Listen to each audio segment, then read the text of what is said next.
Olá pessoal, tudo bom? Olha aqui, nós estamos na unidade um do livro do segundo ano, tá? Olha, ó, colapso do absolutismo e do colonialismo mercantilista, tá certo? Olha aí o que vocês vão ver. Olha aí.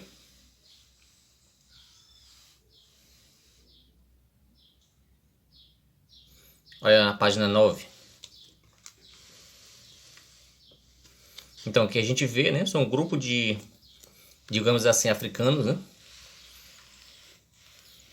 lutando contra um grupo de homens brancos, né? Certo, olha aqui, ó, o que diz aqui na unidade. Iluminismo, Revolução Francesa, governo de Napoleão Bonaparte, Revolução Americana, Revolução do Haiti, Independência da América Espanhola, Ouro no Brasil, Tempo de Portugal, Inconfidência e Conjuração na Colônia, Independência do Brasil. Certo, vamos prosseguir. Certo, agora entramos no capítulo 1, tá? Que vai falar do Iluminismo, Revoluções e Reformas. Olha aí. O que diz aqui. O século XVIII, o Iluminismo, obra de Raymond Dumont, 2006. Observe no centro da imagem se destaca um vendedor de panfleto. Muitos desses panfletos divulgavam em linguagem popular as novas ideias dos filósofos, coleção particular. Né? Ele fala aqui do panfletagem, né? Panfleto. Certo. Aqui, ó. Boa parte do século XVIII consolidou-se na França dos reis Luís XIV, Luís XV e Luís XVI o exemplo mais evidente de governos absoluto. Mas ao longo daquele século, um bom observador logo notaria intensos sinais de mudança. Nas ruas de Paris, capital da França, era possível encontrar ambulantes vendendo panfletos que divulgavam as novas ideias dos filósofos em uma linguagem fácil e acessível. Muitas dessas ideias defendiam a construção de uma sociedade bem diferente da que vigorava. Havia desde os que eram a favor de impor limites ao poder dos governantes, até aqueles dispostos a formar uma sociedade de cidadãos com direitos políticos e sociais, em que todos fossem iguais perante a lei. Para muitos, no final do século XVIII, na Europa, foi um tempo de liberdade de pensamento, de triunfo da razão. Tá? É o que nós vamos falar, né? Sobre a sociedade absolutista e o colapso desse sistema, né? E a divulgação de novas ideias, iluminismo. Certo, agora nós estamos na página 11.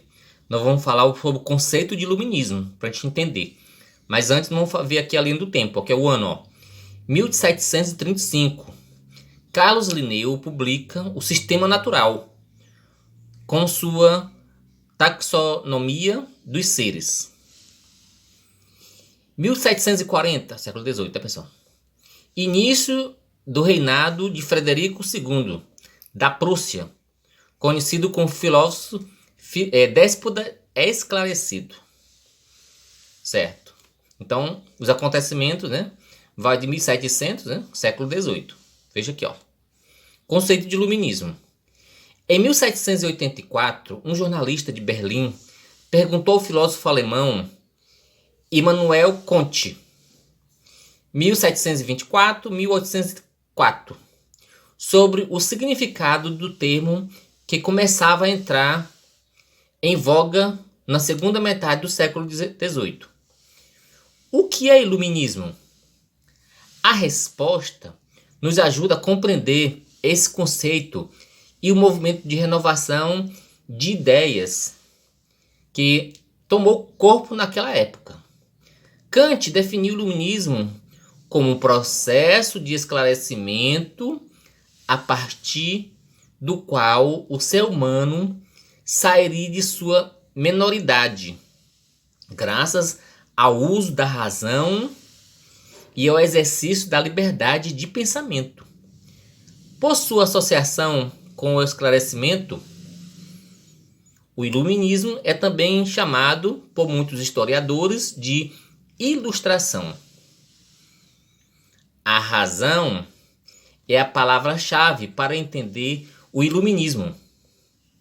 É considerado um instrumento fundamental do ser humano lidar com a natureza e a sociedade. O iluminismo foi, portanto, um conjunto de ideias desenvolvidas na Europa, sobretudo na França, que defendia o racionalismo como valor essencial da sociedade. Daí a ideia de luz, em oposição aos que os iluministas consideravam trevas, o pensamento religioso dominante na Idade Média, desde a Idade Média. É certo que a chamada Revolução Científica do século XVII não deixava dúvida sobre o avanço do racionalismo, antes mesmo que os iluministas tomassem forma. Naquele século, Galileu Galilei aprofundou a teoria heliocentrística de Copérnico. Johannes Kepler estudou o movimento dos planetas. Isaac Newton descobriu a lei de gravitação universal, fundando a física moderna. Em resumo, no século XVII e XVIII, representaram o predomínio progressivo da razão sobre religião e apontaram para uma transformação dos valores que estariam na base da formação do mundo contemporâneo. É por isso que se pode definir o iluminismo como um conjunto de ideias que tende a razão como valor fundamental, conduzir um processo de laicização do mundo ocidental, em prejuízo à mentalidade religiosa. É também por isso que o século XVIII é considerado o século das luzes. Então, pessoal, o que é iluminismo? Tá? Olha, isso aí tem relacionado com o pensamento, né, no mundo das ideias. Mas que ideia? Da razão, né? Da razão sobre o obscurantismo. O obscurantismo, que é traduzido aqui ou como sinônimo de religiosidade, tá? Por exemplo, aqui, ó. Olha aqui, essa gravura aqui. Então, a razão, essa mulher aqui, né, com as luzes, ilumina as trevas, tá? E o fanatismo é, como se diz, colocado de lado, né? Expulso. Então a razão está prevalecendo sobre o obscurantismo. Essas ideias não são novas, né? Lembram do Renascimento, estudado no ano passado, tá? Que tinha como princípio também as luzes. Então, o iluminismo é uma continuidade desse pensamento, né? Que resgata os valores e a cultura laica, tá? Quer dizer, a separação do Estado da religião. Certo, pessoal? Até mais aí.